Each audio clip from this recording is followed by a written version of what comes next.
Me llamo Clara Mendoza. Tengo 76 años, aunque a veces siento que cargo con muchos más.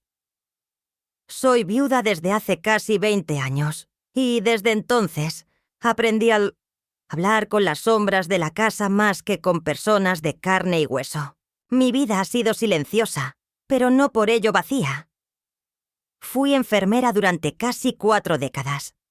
Trabajé en turnos de noche, de madrugada, en Navidad, en feriados, en las semanas más calurosas y en los inviernos más duros. Mientras otras madres iban a los actos escolares con peinados recién hechos y pasteles caseros, yo llegaba con el uniforme todavía con el olor de la sala de emergencias y una sonrisa agotada. Nunca me quejé. O al menos, no en voz alta. Mi esposo, Rafael, era electricista. Un hombre sencillo, de manos callosas y voz firme, que murió una mañana de julio cambiando un transformador en un hospital privado. Esteban tenía apenas 17 años cuando lo perdimos. Lucía, su hermana mayor, ya se había casado y vivía en otro estado. A partir de ese momento mi mundo se redujo a 2 cosas: sostenerme en pie y sostener a Esteban. Esteban fue un niño dulce, aunque siempre tuvo un carácter introspectivo, casi frío. Después de la muerte de su padre, se cerró aún más, como si tuviera miedo de romperse por dentro. Yo hice lo imposible por mantenernos a flote. Trabajaba doble turno en el hospital y, al mismo tiempo, cosía uniformes médicos por las noches para ganar algo extra. Vendí mis joyas, las pocas que tenía, para pagarle un curso preparatorio que le permitiera entrar a la universidad pública. Cada cosa que logré, cada centavo que ahorré, fue para él. Nunca tuve vacaciones. Nunca salí del país. Nunca tuve un guardarropa de temporada, ni un colchón nuevo. Mi vida fue Esteban. Y así lo elegí. A veces pensaba en Rafael, en lo que habría dicho si viera en lo que me convertí. Una mujer sola, cansada, pero orgullosa. Siempre decía que yo era la columna de la casa, y me lo tomé tan en serio que olvidé que incluso las columnas, con el tiempo, se agrietan. Con los años, Esteban logró lo que quería. Se graduó como arquitecto y conoció a Lucía, una mujer mucho más joven que él, encantadora en sociedad, elegante, con una sonrisa blanca que parecía sacada de un anuncio. Al principio pensé que era tímida conmigo, pero luego entendí que simplemente me consideraba un peso silencioso. No una amenaza, pero sí un estorbo que debía manejarse con educación, como se maneja una visita inesperada. Sin embargo, nunca lo dije. Me repetía que mientras mi hijo fuera feliz, yo podía soportar todo. En mi mente, seguía siendo ese niño de ojos tristes que una vez me preguntó si los hombres adultos también lloraban. Y yo, como tantas veces, mentí con ternura y le dije que no, que los hombres como su padre eran de acero. Cuando nació el primer nieto, creí que mi lugar estaba asegurado. Volví a hornear, a cantar nanas, a inventar juegos de memoria. Me reinventé. Dejé de teñirme el pelo, pero comencé a cuidarme más. Me compré unos lentes nuevos para poder leer los cuentos sin errores y vendí un par de antigüedades de la casa para comprar una cuna mejor. Esteban me pidió ayuda para pagar el jardín infantil y yo dije que sí sin dudarlo. Lucía me pidió que buscara niñeras recomendadas y fui más allá. Encontré una agencia confiable, negocié condiciones y pagué el primer año completo por adelantado. No se lo conté a nadie. Lo hice como tantas otras cosas en mi vida. En silencio, sin esperar gratitud. No era generosidad, era amor. Y el amor de una madre no necesita aplausos. Pasaron los años y la rutina se volvió costumbre. Yo iba cada lunes, jueves y domingo a casa de Esteban a ayudar con los niños, a prepararles puré casero, a doblar su ropita, a leer cuentos antes de dormir. Me sabía de memoria los horarios de vacunación, los personajes de los dibujos animados, las texturas de sus mantitas favoritas. Y, sin embargo, algo en el aire comenzó a cambiar. Lucía se mostraba más distante. Me corregía detalles mínimos. Me pedía que avisara antes de ir, aunque siempre había sido así. «Es por organización», me decía con una sonrisa falsa. Yo asentía. Pero por dentro sentía que me estaban colocando poco a poco en la periferia de un mundo que había ayudado a construir. La gota final cayó una tarde de abril. Había horneado un pan casero con nueces, el favorito de mi nieto mayor. Fui sin avisar, como solía hacer los domingos, y toqué el timbre con el canasto entre las manos. Tardaron en abrir. Cuando finalmente lo hicieron, fue una joven de no más de 25 años, muy arreglada, con uñas impecables y un uniforme beige con bordados dorados, quien me miró como si no supiera quién era. «¿Se le ofrece algo, señora?», me preguntó con voz cortés. Por un instante pensé que me había equivocado de casa. Detrás de ella, escuché la risa de mis nietos. Mi corazón dio un vuelco. «Soy la abuela», dije, con una sonrisa que buscaba no traicionar mi confusión. La joven me dejó pasar sin decir más. La casa olía a perfume caro y desinfectante. Todo estaba perfectamente ordenado, como si fuera una vitrina. Esteban bajó las escaleras segundos después. Su expresión era una mezcla de sorpresa y molestia, apenas disimulada. Lucía no estaba. «Mamá, no te esperábamos hoy», dijo. «Justo estamos en un proceso de transición con Juliet, la nueva niñera. Los niños están adaptándose y queremos evitar interrupciones por ahora». Me habló como se habla con una señora mayor que uno aprecia, pero a la que ya no se le confía nada importante. Yo asentí. Dije que lo entendía. No pregunté por qué no me lo habían dicho antes, ni por qué esa joven llevaba la medalla de San Benito que yo había dejado en la cómoda de los niños. Tampoco mencioné que cada mes, sin falta, yo seguía transfiriendo el dinero a la agencia, creyendo que les hacía un favor. En ese momento comprendí algo que dolía más que cualquier achaque físico. No me necesitaban. O, peor aún, no me querían cerca. Volví caminando a casa. El pan seguía en el canasto, todavía tibio. En cada paso, repasaba detalles que antes me parecían pequeños, insignificantes. Las veces que no respondían mis mensajes, los regalos que nunca agradecían, las fotos familiares donde yo no aparecía. Había construido una vida alrededor de ellos. Había puesto todo mi ser en cada gesto, cada comida, cada billete escondido en los sobres de cumpleaños. Pero ahora entendía que no era más que una figura decorativa, prescindible, como las macetas viejas que uno deja en el patio trasero. No lloré, no aún. Me preparé un té, como de costumbre, y me senté en el sillón de siempre. Afuera caía una lluvia lenta, constante, como si el cielo también supiera que algo dentro de mí se estaba apagando. Y fue entonces cuando tomé una decisión. No iba a rogar por amor. No iba a competir con una niñera, menos aún con una que, irónicamente, yo misma estaba pagando. Porque si algo me quedaba aún, además de la soledad, era dignidad. Y ese sería el comienzo de todo lo que estaba por venir. Esa noche dormí poco. Me despertaba cada 2 horas, no por dolor físico, sino por un desvelo que nacía en lo emocional, como si el alma no encontrara reposo, ni siquiera bajo las sábanas que yo misma plancho con lavanda. Me senté en la cama varias veces. Miré el techo en penumbra. Escuché los ruidos de la calle que rara vez cambian. El zumbido de un transformador cercano, el portón del vecino que madruga demasiado, y el lamento de los trenes que cruzan la ciudad como recuerdos viejos. A cada sonido, una imagen me volvía a la mente.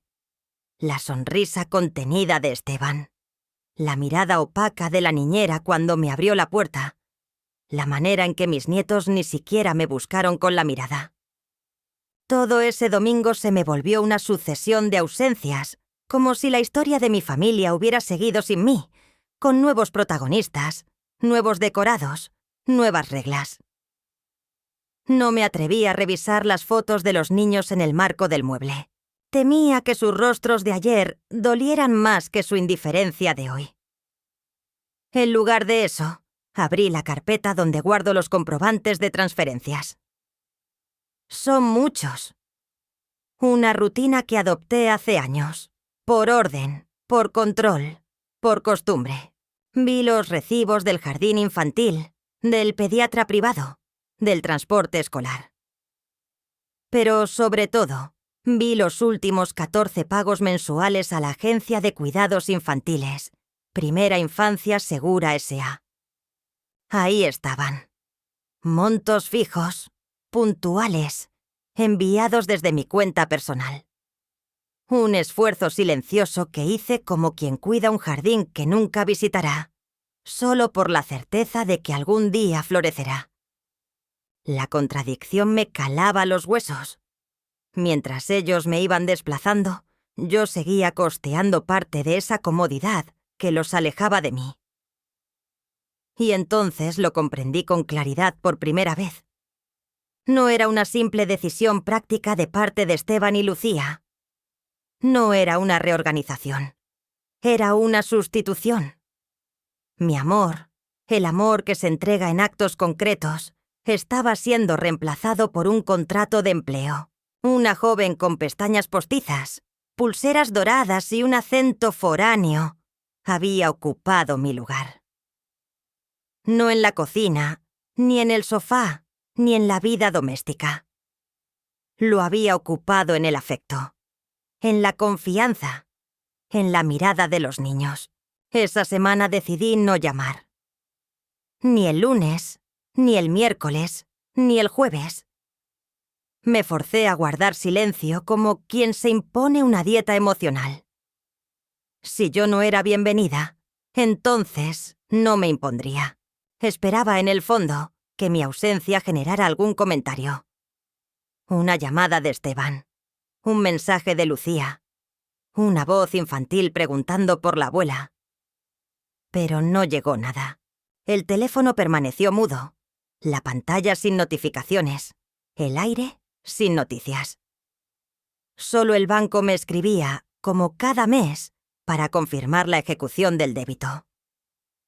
El pago de abril había salido puntualmente. Irónico. Era la única constancia que se mantenía. El viernes por la mañana decidí ir personalmente a la agencia. No con el afán de reclamar, sino por una necesidad urgente de sentir que algo todavía me pertenecía. Me vestí con discreción. Pantalón de lino, blusa de cuello alto, el abrigo azul que Rafael me regaló en nuestro último aniversario. Me peiné con esmero y tomé el autobús de las 10:15, como solía hacer cuando aún trabajaba. La ciudad tenía ese brillo opaco de los días laborables, con pasos apurados, motores roncos y rostros que no miran. Al llegar a la oficina, me recibió una recepcionista joven, con una sonrisa que parecía programada. Le dije mi nombre. Expliqué que era patrocinadora del servicio de Juliet, la niñera asignada a la familia Mendoza Ramírez. La chica revisó en su computadora. Me pidió un documento de identidad y me hizo pasar a una oficina pequeña con olor a desinfectante cítrico. Una mujer de unos 40 años, con gafas de montura fina y una voz educada, me atendió. Me llamó Doña Clara y me ofreció agua. Yo no la acepté. Le pedí una copia del contrato vigente, que ella imprimió sin objeciones. En ese papel, en letras negras sobre fondo blanco, aparecía claramente mi nombre como financiadora principal del servicio. Las renovaciones habían sido automáticas. Todos los documentos estaban firmados digitalmente por mí, ya que los había autorizado hace más de un año. Nadie más figuraba como responsable. Nadie más pagaba un solo centavo. De camino a casa, caminé una cuadra más de lo necesario solo para evitar llorar en la parada del bus.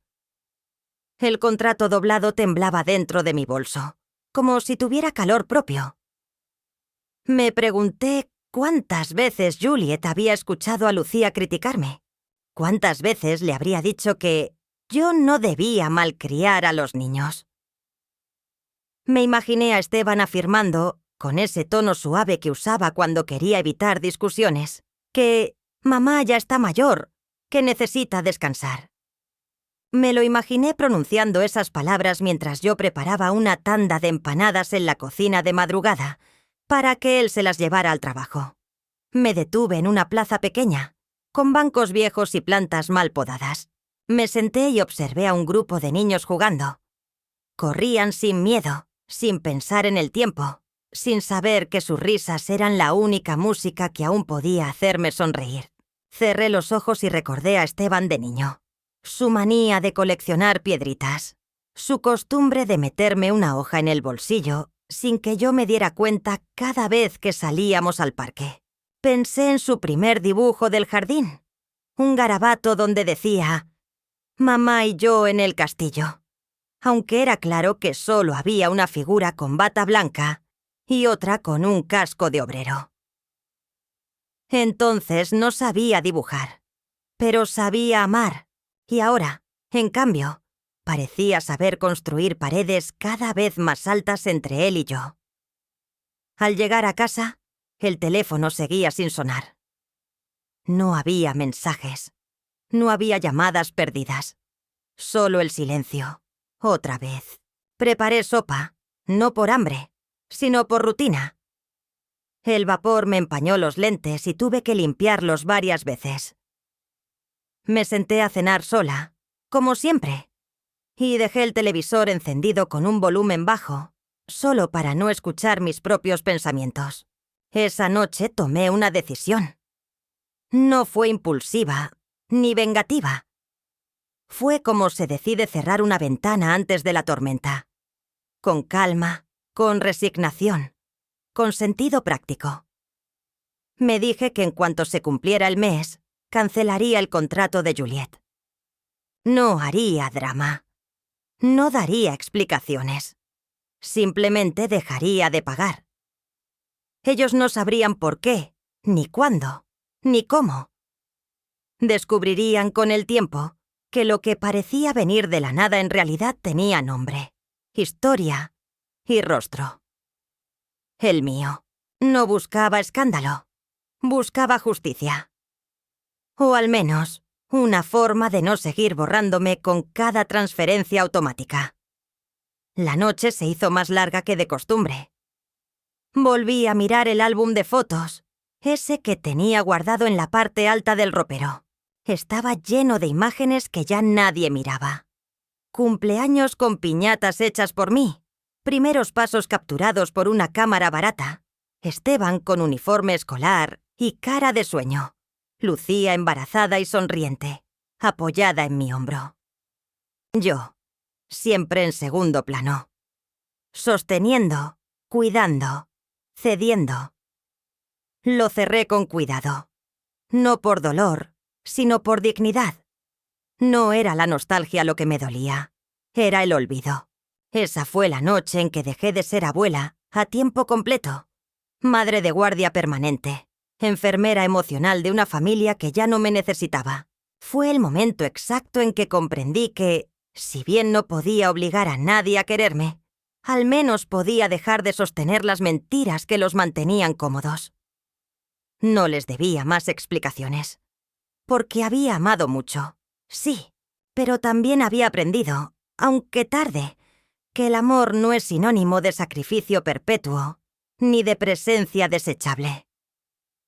Y aunque no supieran aún lo que eso significaba, lo sabrían muy pronto. No por mis palabras, sino por mis actos.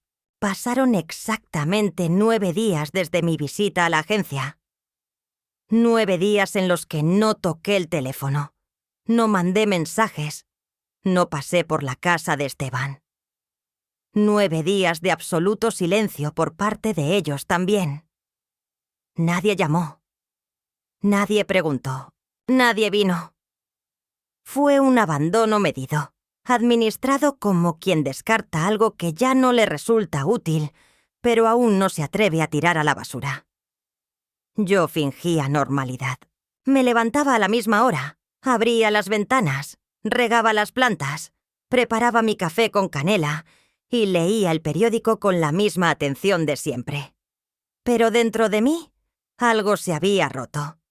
El silencio ya no era espacio de paz, sino de prueba. Cada día que pasaba sin noticias era una confirmación más. Me habían reemplazado. La niñera joven, con sus pulseras brillantes y su acento dulce, se había convertido en el nuevo eje de la casa. Era ella quien ahora sabría si el niño menor dormía con el peluche verde o el azul, si el mayor tenía pesadillas después de ver películas con música fuerte, si había que cantar antes de apagar la luz. Yo había perdido ese privilegio, y con él, el único rol que aún me hacía sentir útil, necesaria, querida. Durante esos días, comencé a notar cosas que antes no me permitía ver. La soledad de la casa ya no era elegida. Las paredes, que siempre consideré fieles compañeras, se tornaron testigos incómodos. El reloj del comedor marcaba las horas con una insistencia que no perdonaba el vacío. Las fotos familiares, distribuidas por los estantes, comenzaron a parecerme vitrinas de un museo de afectos antiguos. Mi propia imagen, en los retratos donde sonreía con los niños en brazos, se volvió dolorosamente ajena. No podía entender cómo había llegado a ese punto. Cómo después de haber dado tanto, de haberme entregado sin límites, me encontraba ahora sin lugar en mi propia historia. Intenté ocupar el tiempo con actividades. Fui a la biblioteca del barrio, caminé por el parque. Me ofrecí para ayudar a una vecina con su recuperación postoperatoria. Pero nada llenaba ese hueco preciso que solo los vínculos íntimos pueden llenar. Lo que más me hería era no tener a quien contarle, siquiera que me sentía herida. Porque si uno llora y nadie lo escucha, ¿existe ese llanto realmente? Me preguntaba si era yo la que había cambiado, si me había vuelto demasiado vieja, demasiado lenta, demasiado emocional para encajar en un mundo que gira cada vez más rápido y con menos compasión. Una tarde, mientras doblaba unas sábanas recién lavadas, sonó el timbre. Mi corazón dio un brinco absurdo, esperanzado. Me apuré a abrir, con las manos aún húmedas. Era la portera del edificio, que venía a entregarme un sobre que había llegado sin remitente. Era un sobre beige, con mi nombre escrito a mano, en una caligrafía que no reconocí. Lo abrí con precaución. Dentro había un dibujo hecho con crayones. Una figura con un vestido morado y pelo gris, y al lado, un niño con una pelota roja. En el reverso, escrito en letra infantil, se leía: «Para la abuela Clara. Te extraño. De parte de Nico». Me quedé inmóvil, con el papel temblando en mis dedos. No lloré de inmediato. Fue más bien una punzada lenta que me recorrió desde el pecho hasta los ojos, como si algo se desenterrara desde lo más profundo de mí. Nico era el mayor, el que me abrazaba con más fuerza, el que me contaba secretos en voz baja para que su mamá no lo escuchara. Que me haya mandado ese dibujo, en secreto, por mano de alguien más, me habló de todo lo que no se estaba diciendo en esa casa. Y también me confirmó que aún había alguien que notaba mi ausencia. Con ese impulso, reuní valor y tomé una decisión. No podía seguir participando en una dinámica donde yo era la única que entregaba, que cedía, que esperaba. Decidí cortar el financiamiento del servicio de Juliet. Llamé a la agencia, con voz firme, y solicité la cancelación inmediata del contrato. La mujer del otro lado del teléfono intentó convencerme de mantenerlo al menos hasta fin de mes, sugiriendo que sería más cómodo para la familia. Le respondí que la comodidad de otros ya no podía seguir sustentándose en mi sacrificio. Aceptó en silencio y me envió un correo con la confirmación de la rescisión. Al colgar, me senté en la mesa y escribí una carta. No para ellos, sino para mí. Una especie de manifiesto íntimo.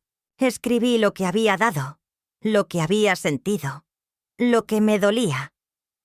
Lo firmé con mi nombre completo, como si sellara un documento importante, y lo guardé en la misma carpeta donde estaban todos los recibos, todos los comprobantes, todo el rastro de mi amor materializado. No pasó mucho tiempo hasta que comenzaron los efectos. 3 días después, recibí la primera llamada. Era Lucía. Me sorprendió ver su nombre en la pantalla. Dudé en contestar, pero finalmente lo hice. Su voz sonaba tensa, casi crispada. Me preguntó si sabía algo del problema con la agencia, que les habían dicho que el patrocinador había retirado el respaldo. Fingí ignorancia. Le pregunté si no sabían quién había firmado los contratos. Hubo un silencio corto, pero significativo. Me dijo que ellos pensaban que era un convenio directo con Esteban, que tal vez había sido una confusión administrativa. Yo no respondí. Esperé. Entonces ella, ya más incómoda, dijo que los niños estaban algo alterados con la noticia de que Juliet dejaría de trabajar ahí, y que si podía ayudar, aunque sea temporalmente, hasta que resolvieran la situación. Ahí entendí todo. No me estaban llamando por afecto ni por arrepentimiento. Me estaban llamando por necesidad. Porque cuando se cae el reemplazo, vuelven a mirar al original. Le respondí que no, con la misma dulzura con la que tantas veces dije sí, que esta vez no iba a intervenir, que confiaba en que encontrarían una solución que se adaptara a sus nuevos esquemas. Lucía no insistió. Me agradeció, con un tono que ya no disimulaba el fastidio, y cortó. Me quedé mirando la pantalla oscura del teléfono. La paz que sentí fue extraña, porque venía acompañada de una tristeza más serena, más adulta.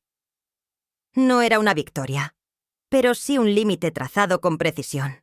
Al día siguiente, Esteban apareció en mi puerta. No llamó antes. No avisó. Simplemente tocó el timbre y esperó. Al abrir, vi su rostro cansado.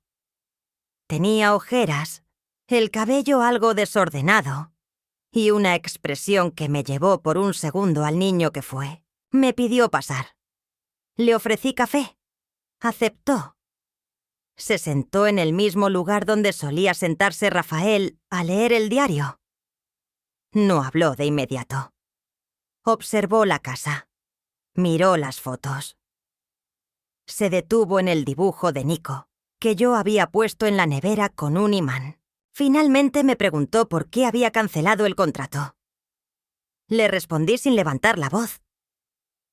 Le expliqué que llevaba más de un año costeando algo que, con el tiempo, se había transformado en la herramienta para borrarme, que no me dolía el dinero, sino la invisibilización. Que había aguantado miradas, gestos, frases disfrazadas de preocupación que en realidad eran empujones suaves hacia la puerta. Que podía tolerar el olvido, pero no el desprecio. Esteban intentó justificarse.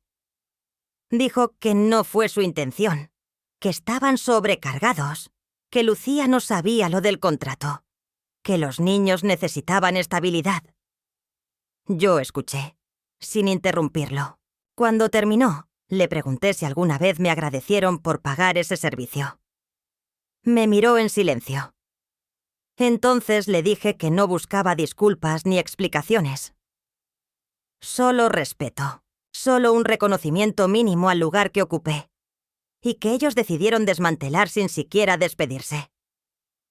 Nos quedamos callados un rato. Luego me dijo que Nico lloró cuando Juliet se fue, que preguntó por mí, y que él no supo qué responder. Le dije que la vida tiene ciclos, que tal vez este era el final de uno, que podía seguir queriendo a mis nietos, pero desde otro lugar, menos complaciente, menos servicial, que no iba a rogar por amor. Se levantó. Me besó en la frente. No supe si por culpa o por cariño. Me agradeció, en voz baja, y se fue.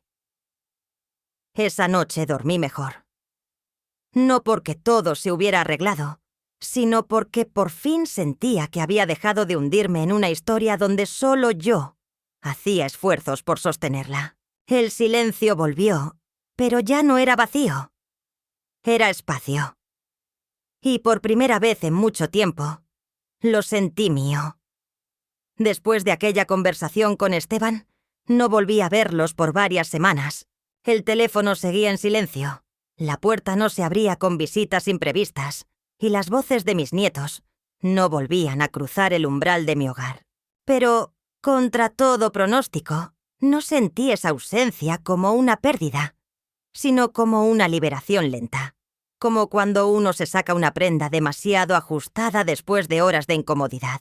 La distancia que al principio me había asustado, ahora me daba un respiro. Una pausa larga y necesaria para mirar mi propia vida con nuevos ojos.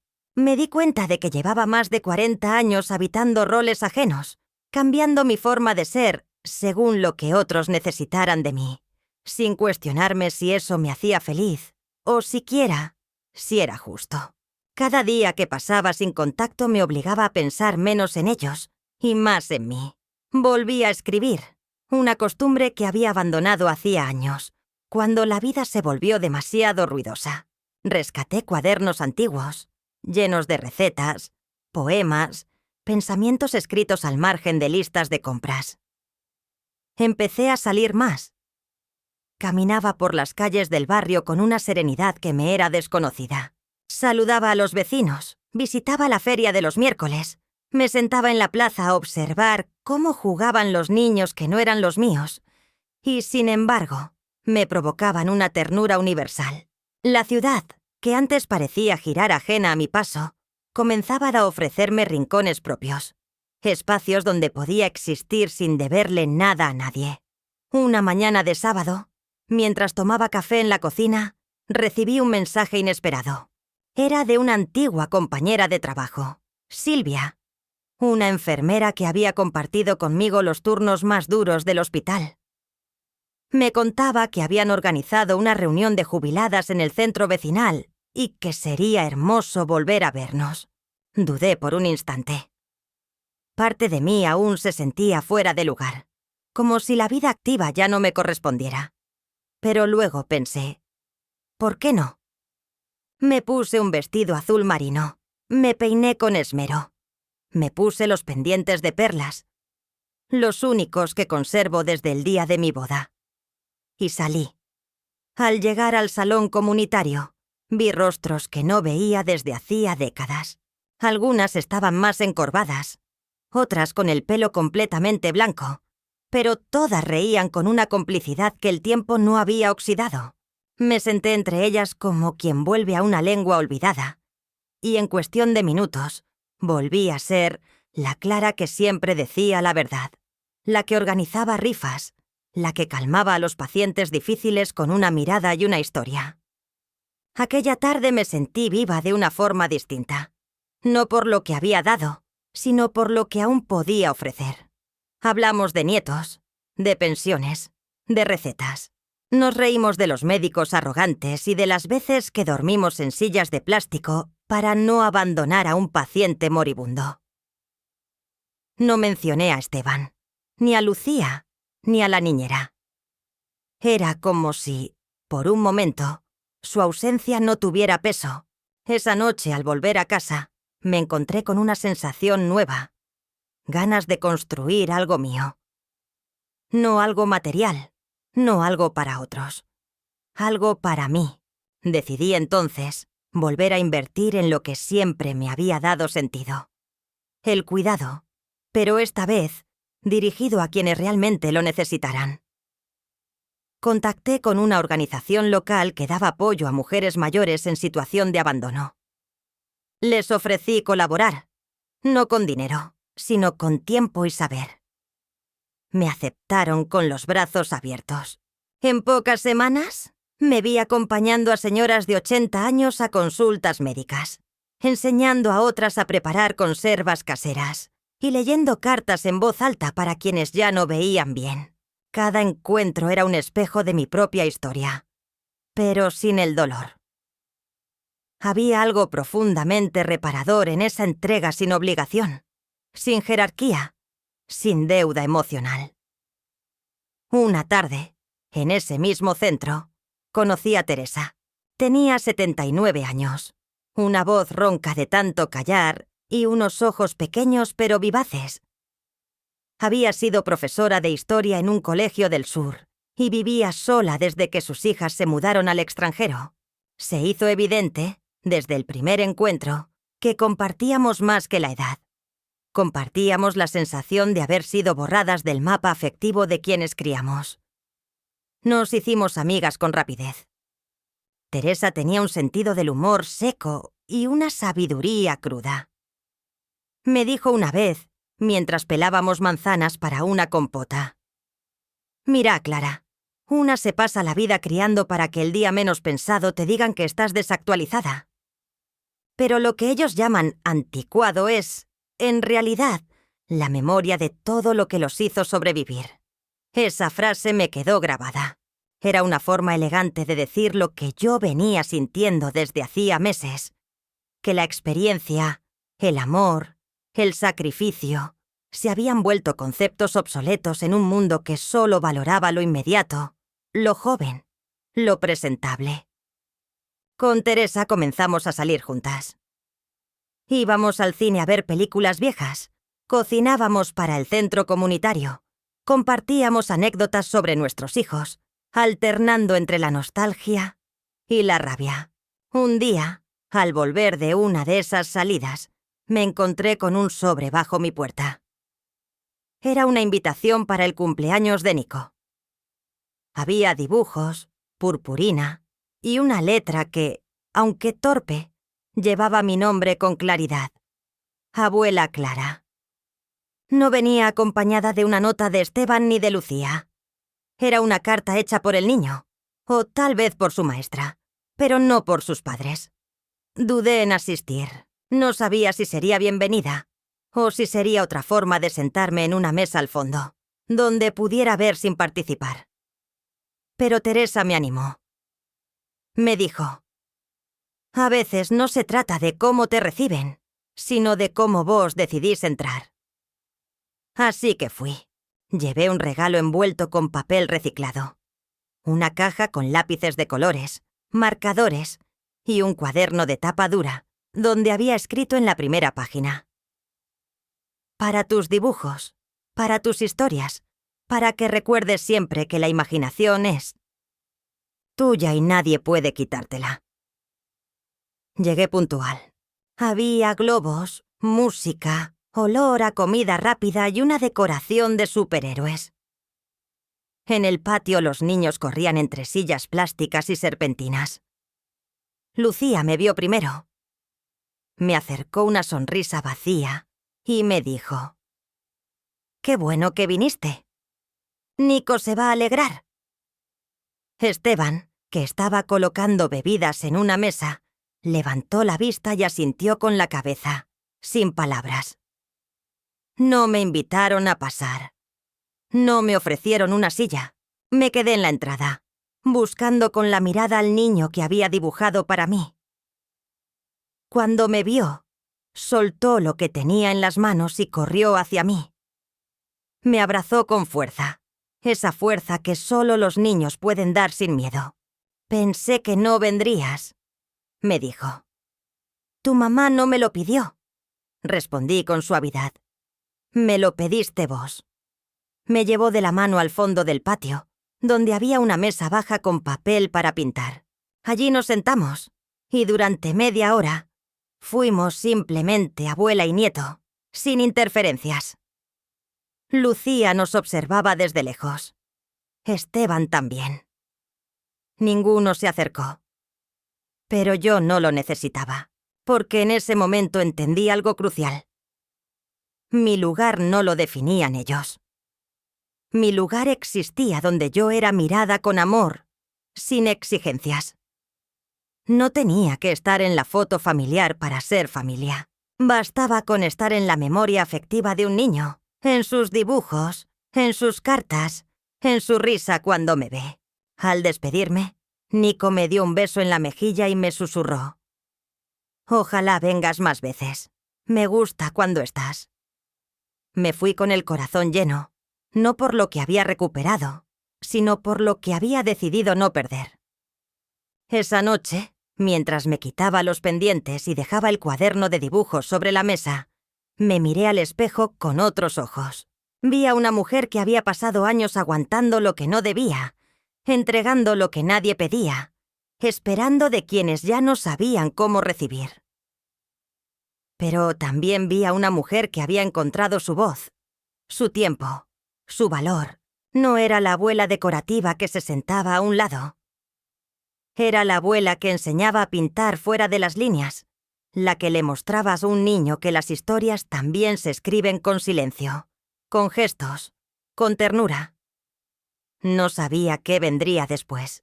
No sabía si Esteban y Lucía volverían a llamarme, si habría otro cumpleaños, otra silla apartada o una invitación sincera. Pero ya no importaba tanto, porque en ese punto de mi vida había comprendido que esperar aceptación puede ser una forma de esclavitud, y que dar sin medida solo es virtud si uno también se da a sí mismo.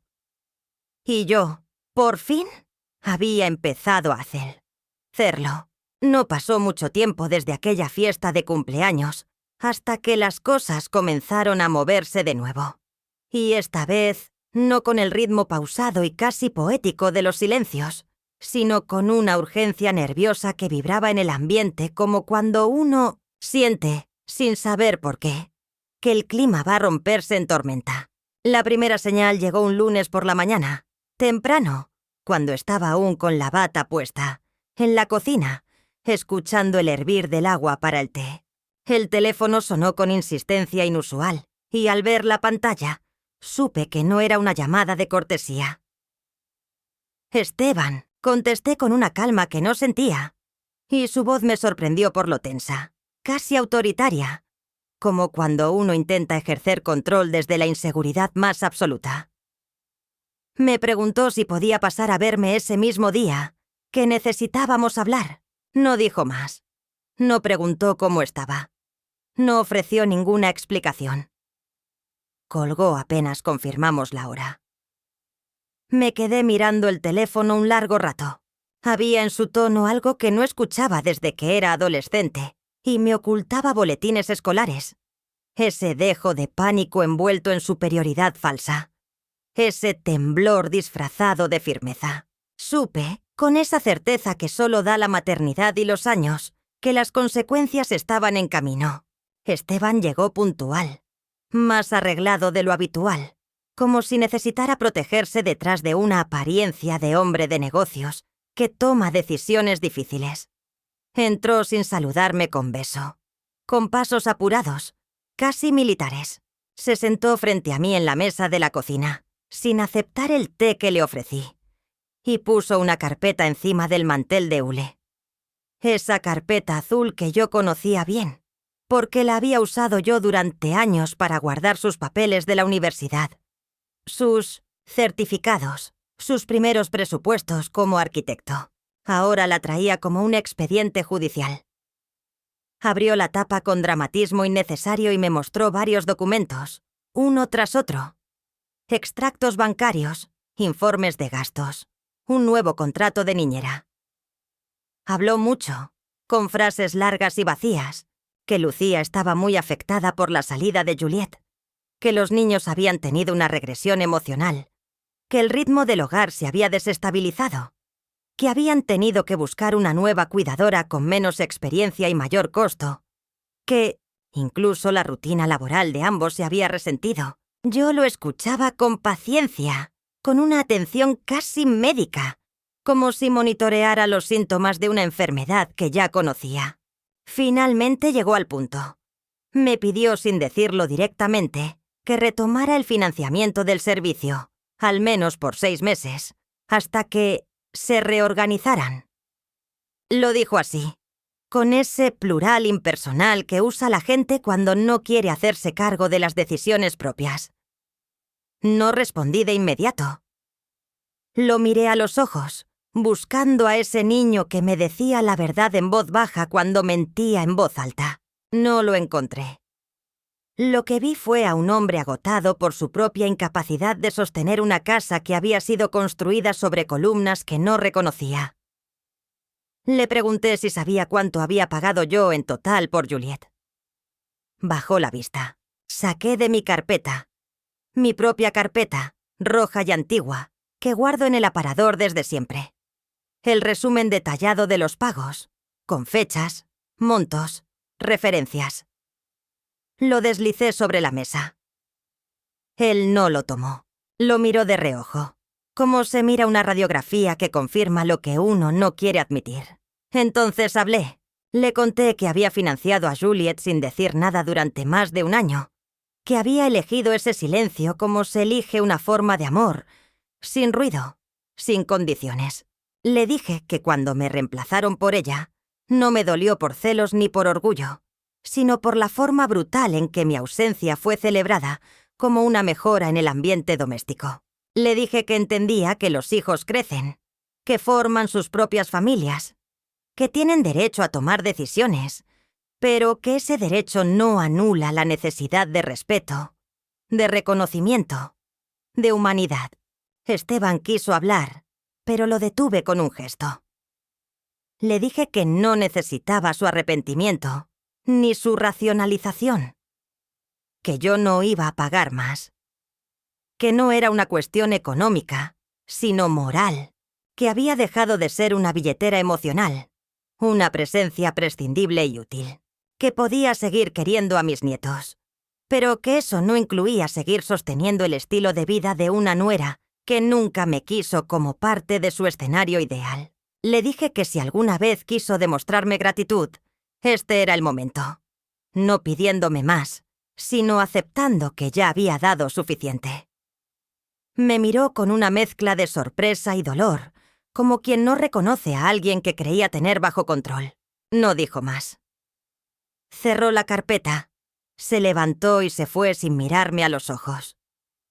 Las siguientes semanas fueron un despliegue de pequeñas batallas. Lucía me escribió un mensaje extenso, lleno de frases pasivo-agresivas, en el que me agradecía por todo lo que había hecho hasta ahora. Pero me recordaba que las relaciones familiares requieren flexibilidad y generosidad continuas. No respondí. Luego me llamó la hermana de Esteban, desde otro país, diciendo que estaba muy preocupada por la tensión entre ustedes, como si yo hubiera encendido el fuego y no llevado agua durante años. También ignoré ese intento de manipulación decorada con afecto. Lo que nadie comprendía, o no quería aceptar, era que esta vez yo había dejado de mendigar espacios, que no me interesaba la integración forzada, el abrazo fingido, la silla al fondo de las fiestas. Lo que buscaba, ahora, era recuperar mi voz, mi paz, mi dignidad. Un día, al salir del centro comunitario, me encontré con Nico en la puerta de mi casa. Estaba con su mochila escolar, solo, nervioso. Me dijo que se había bajado antes del transporte porque quería verme. Me abrazó y me entregó un sobre. Dentro había un dibujo. Él y yo, en el parque, comiendo helado. Me explicó, con esa mezcla de culpa infantil y ternura feroz, que su mamá le había prohibido hablarme de las niñeras, que no quería que yo me pusiera triste, pero que él sí quería contarme que extrañaba nuestras tardes, nuestras canciones, nuestras historias inventadas. Le prometí que siempre iba a estar para él, que nada ni nadie podía cambiar eso. Le ofrecí merienda, pero no se animó a entrar. Me dijo que debía volver antes de que lo notaran. Lo acompañé hasta la esquina, en silencio. Me despedí de él con un nudo en la garganta. No por la escena en sí, sino por lo que representaba. Un niño tratando de sostener un vínculo que los adultos habían descuidado con torpeza. Fue en ese momento, de regreso a casa, cuando tomé una nueva decisión. Iba a dejar constancia de todo. No para denunciar, no para castigar, sino para preservar la verdad. Comencé a escribir un diario, día por día, con fechas, detalles, emociones. Lo hice con la precisión de una enfermera, la dedicación de una madre, la claridad de una mujer que ya no se oculta. Pensé que tal vez un día, cuando yo ya no esté, alguno de mis nietos lo encuentre y entienda que su abuela no fue una figura borrosa que aparecía y desaparecía, según la conveniencia, sino una persona completa, con historia, con límites, con valor. También comencé a grabar. Mi voz, en audios breves, contando momentos, reflexiones, recuerdos. Lo hice porque entendí que parte del poder que me habían quitado venía de la narrativa. Me habían narrado como débil, como anticuada, como emocionalmente inestable.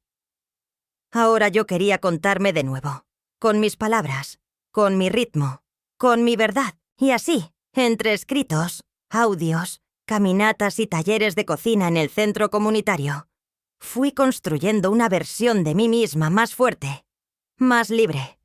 Una mujer que no pidió permiso para sanar, que no esperó comprensión de quienes ya habían demostrado no saber darla, que no volvió atrás, ni siquiera cuando la nostalgia apretaba fuerte.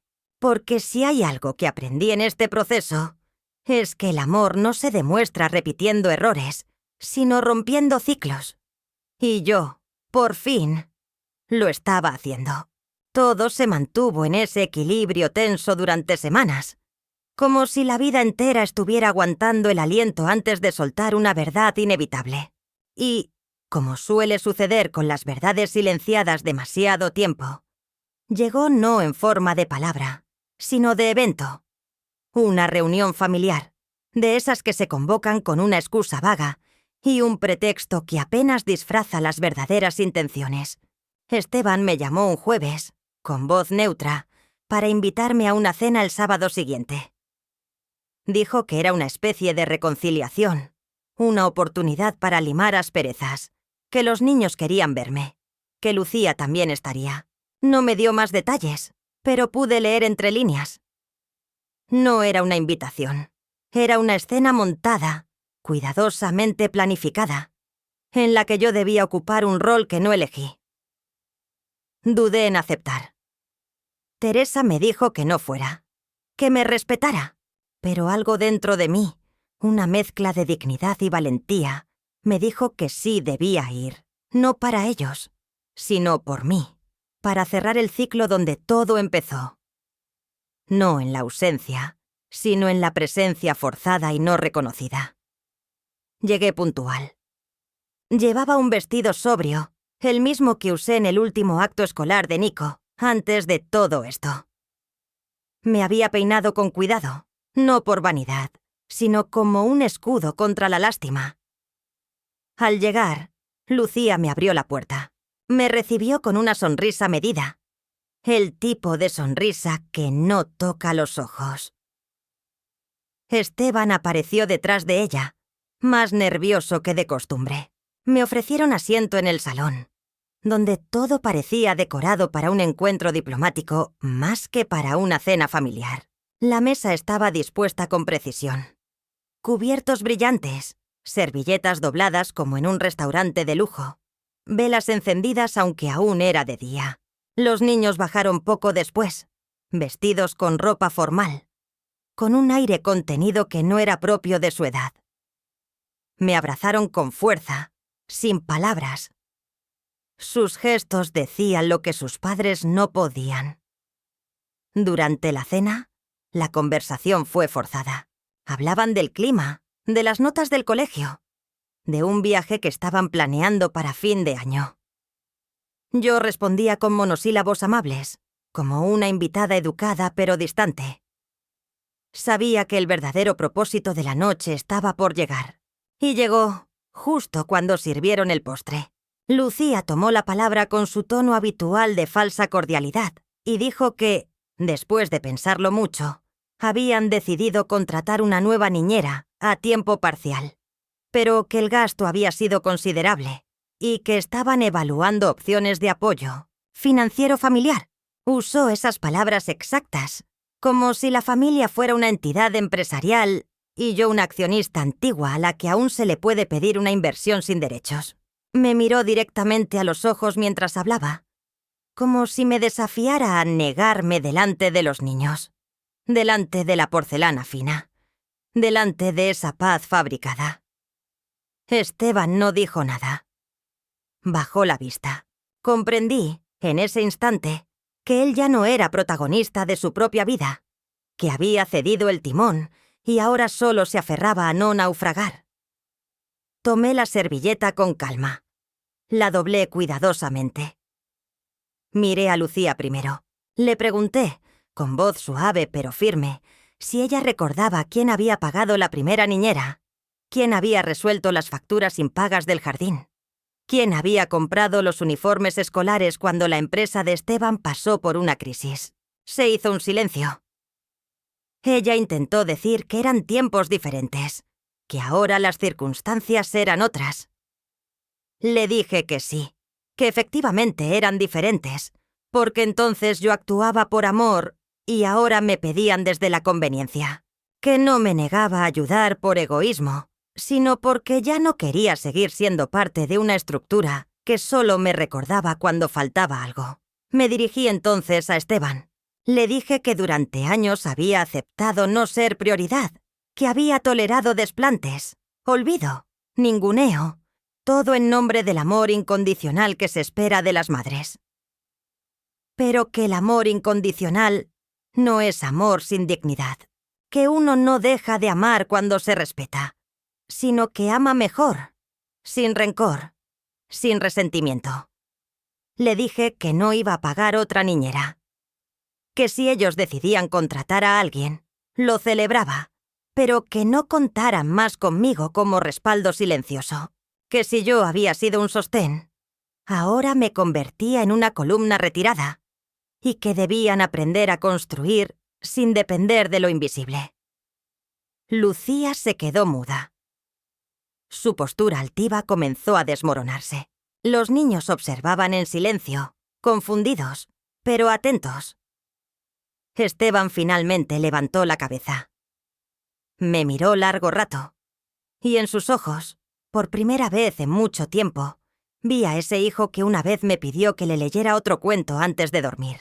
Me dijo, con voz quebrada, que lo sentía, que no supo cómo defenderme, que dejó que las cosas se torcieran porque tenía miedo de perder la armonía, sin entender que lo que perdió fue mi confianza. Asentí. Le dije que no buscaba disculpas, sino cambios, que estaba dispuesta a mantener el vínculo con mis nietos, a construir algo nuevo, pero que para eso, él debía asumir el rol que evitaba, el de un adulto completo, con responsabilidades emocionales, no solo económicas. La noche terminó sin más dramatismo. Me fui sin aceptar el ofrecimiento de que me llevaran. Caminé hasta casa con pasos seguros, con el aire fresco en el rostro, con el peso del pasado aligerado por una claridad que no recordaba haber tenido en años. No era felicidad lo que sentía, era algo más profundo, más sereno. La sensación de haber dicho lo que debía ser dicho, en el momento justo, con la voz firme de una mujer que ya no teme ser la voz que incomoda cuando el silencio la ha desgastado demasiado tiempo. En casa encendí la lámpara de la sala. Me senté en el sillón. Tomé mi diario y escribí todo con detalle. No por rencor, sino por memoria, porque lo que no se nombra se repite. Y yo ya no estaba dispuesta a repetir la historia de las mujeres que aman tanto que se borran para que otros brillen. Terminé la última frase Y al cerrar el cuaderno, supe que había llegado a la cima de este conflicto no con gritos, no con lágrimas, sino con verdad. Una verdad dicha en voz alta, delante de todos, con la mirada clara y el corazón en paz. Ha pasado ya algún tiempo desde aquella noche. No mucho, pero el suficiente como para que los ecos de la conversación se hayan asentado en el aire, como el polvo después de una tormenta. No hubo más cenas forzadas ni llamadas con pedidos camuflados de afecto. Tampoco hubo, como esperaba, una reconciliación milagrosa ni un retorno al pasado. Lo que quedó fue otra cosa. Algo más callado pero más honesto.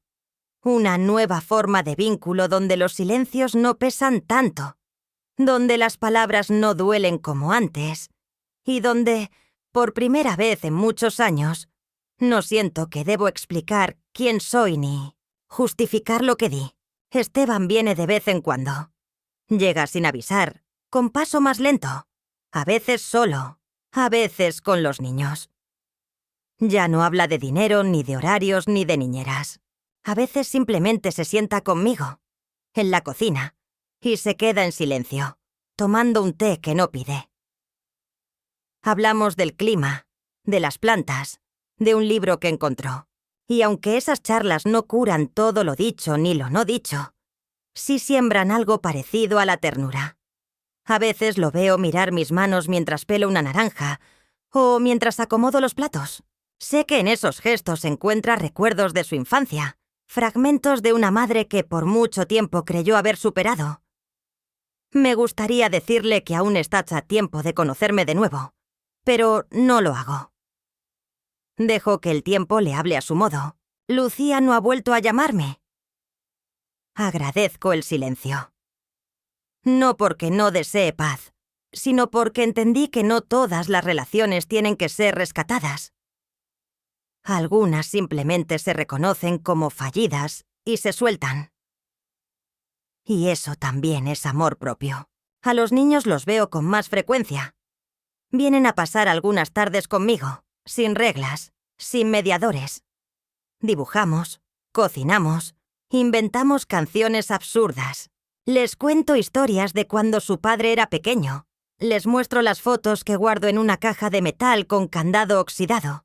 Les enseño palabras antiguas que ya nadie usa. Y ellos, con esa naturalidad brutal de la infancia, me preguntan sin pudor por qué antes no venían tanto. ¿Por qué ahora sí? Les contesto con una verdad sencilla. A veces los adultos se olvidan de mirar con el corazón. Ellos asienten, como si lo entendieran todo. Yo, por mi parte, he recuperado rutinas que había enterrado en la prisa de los años. Volví a escribir cartas, de las que se mandan por correo y se esperan con paciencia. Retomé el tejido, no para regalar, sino por el placer de ver nacer algo de mis propias manos. El centro comunitario sigue siendo mi segundo hogar, pero ahora ya no voy como quien escapa de su casa, sino como quien elige salir y regresar. Teresa y yo seguimos compartiendo confidencias, caminatas y silencios cómodos. A veces hablamos de la muerte, sin miedo. Otras veces simplemente tomamos café y nos reímos de nuestras propias manías. A veces, cuando me siento frente a la ventana al final del día, pienso en todo lo que viví estos últimos meses. En cómo me sentí desplazada, invisible, sustituida. En cómo dolió descubrir que mi entrega fue usada como argumento para descartarme. Pero también pienso en lo que gané. En la voz que recuperé. En los límites que aprendí a trazar. En la mujer que volví a ser. Porque hay cosas que nadie te enseña cuando crías hijos. Como el arte de soltar sin desangrarse. De poner distancia sin dejar de amar, de reconstruirse sin necesidad de ser aplaudida. Hoy no tengo una familia perfecta, ni un lugar fijo en sus vidas, pero tengo algo que vale más. Tengo claridad. Sé quién soy, sé lo que valgo, sé lo que ya no estoy dispuesta a aceptar. Y eso me da una calma que no conocía. Ya no me desespero cuando el teléfono no suena, ni lloro si una fecha importante pasa sin ser recordada. Porque entendí que el amor que no se reconoce se transforma. Y yo elegí transformarlo en cuidado hacia mí misma. Si alguna vez mis nietos me preguntan por qué me alejé un tiempo, por qué parecía triste en ciertas fotos, por qué ya no tejía para todos, les diré que hay etapas en las que uno se cansa de mendigar cariño y que a veces lo más valiente que se puede hacer es quedarse sola para no volverse invisible. Ellos sabrán entenderlo, y si no lo hacen ahora, lo harán cuando crezcan, cuando tengan que decidir cuánto de su historia están dispuestos a contar con honestidad. Esta soy yo ahora. Clara Mendoza. 76 años. Viuda. Madre. Abuela. Mujer completa. A veces frágil, pero nunca rota. No necesito más reconocimientos, ni devoluciones, ni homenajes. Solo seguir adelante con la certeza de que elegí el camino más difícil, pero también el más digno. Porque me cambiaron. Sí, pero sin saber que yo había sido quien siempre sostuvo el escenario. Y ahora, sin ruido, me bajo de él. Con paso firme, con la frente en alto y con el corazón, finalmente, en paz